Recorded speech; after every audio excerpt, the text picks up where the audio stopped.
जय हिंद साथियों। हम में से शायद ही कोई व्यक्ति ऐसा होगा जिसने थ्री इडियट मूवी नहीं देखी होगी। थ्री इडियट मूवी जिसने नए इतिहास और नए कीर्तिमान स्थापित किए। ये मूवी बेहद ही इंस्पिरेशनल मूवी थी और साथ ही साथ इसमें जितने भी कैरेक्टर थे उन सबकी कुछ अलग बात थी और जो भी कैरेक्टर इस मूवी में थे उन सभी कैरेक्टर को पूरी दुनिया में सराहा गया है। इस मूवी में एक सबसे महत्वपूर्ण कैरेक्टर के रूप में आमिर खान का किरदार था, जिसे हम लोग मूवी में रैंचो के नाम से जानते हैं।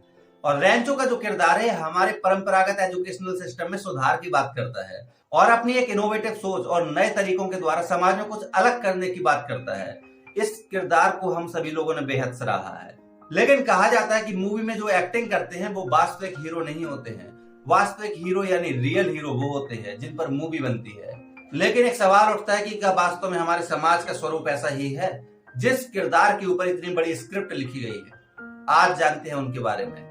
आज के अपने इस वीडियो में हम जानने का प्रयास करेंगे उस महान शख्सियत के बारे में जिनके ऊपर ये पूरी फिल्माई गई थी। उनका नाम है सोनम वांगचुक, जो कि इस समय देश में ही नहीं बल्कि पूरी दुनिया में क्लाइमेट फास्ट को लेकर चर्चा में बने हुए हैं।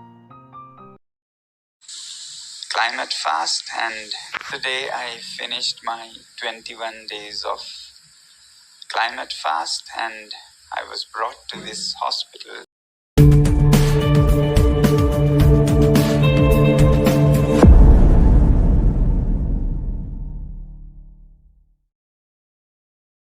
सोनम वांगचुक एक महान शख्सियत जिन्होंने हमारे देश में शिक्षा पद्धति में सुधार के लिए और शिक्षा पद्धति के मेथड में परिवर्तन के लिए अनेक तरह के नए प्रयत्न किए हैं और इन प्रयत्नों का नतीजा आज हमको दिखाई भी देता है। सोनम वांगचुक का संबंध हमारे लद्दाख के क्षेत्र से है। लद्दाख जो कि एक समय तक जम्मू कश्मीर राज्य का हिस्सा हुआ करता था, लेकिन वर्ष 2019 में जब जम्मू कश्मीर को अलग करके जम्मू कश्मीर और लद्दाख दो यूनियन टेरिटरी बनाई गई यानी संघ शासित क्षेत्र, तब से लद्दाख हमारे देश में एक संघ शासित क्षेत्र बन चुका है।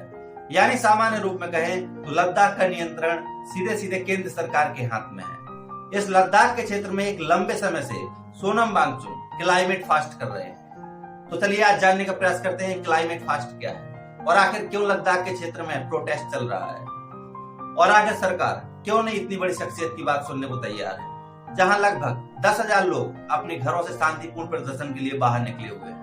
फिर भी सरकार आखिर इस पर एक्शन क्यों नहीं ले रही है? सरकार क्यों नहीं लद्दाख के क्षेत्र में सुधार करना चाहती है? और आखिर क्या कारण है कि सरकार जिसने अपने मैनिफेस्टो में जो वादे किए थे लद्दाख के क्षेत्र को लेकर, आज सरकार उनसे भी मुकर रही है। लद्दाख संघ शासित क्षेत्र भारत के उत्तरी भाग में स्थित है और साथ ही साथ हिमालय का ये क्षेत्र है जो कि पर्यावरणीय दृष्टि से बेहद संवेदनशील है। सोनम वांगचुक का नाम भले ही इस मूवी के आने के बाद से बहुत अधिक पॉपुलर हुआ है, लेकिन ऐसा नहीं है कि इस मूवी के बिना उनका अस्तित्व नहीं था या मूवी के आने से पहले तक उनको लोग जानते नहीं थे। सोनम वांगचुक का नाम कई कारणों से चर्चा में रहता था। दरअसल सोनम वांगचुक का जो स्कूल या उनकी जो एकेडमी है उस एकेडमी के लिए क्वालिफिकेशन महत्वपूर्ण मानी जाती है। वो है आपका किसी भी विषय में फेल होना। यानी अगर आप कभी भी फेल नहीं हुए हैं तो आपको इस एकेडमी में दाखिला नहीं मिलेगा।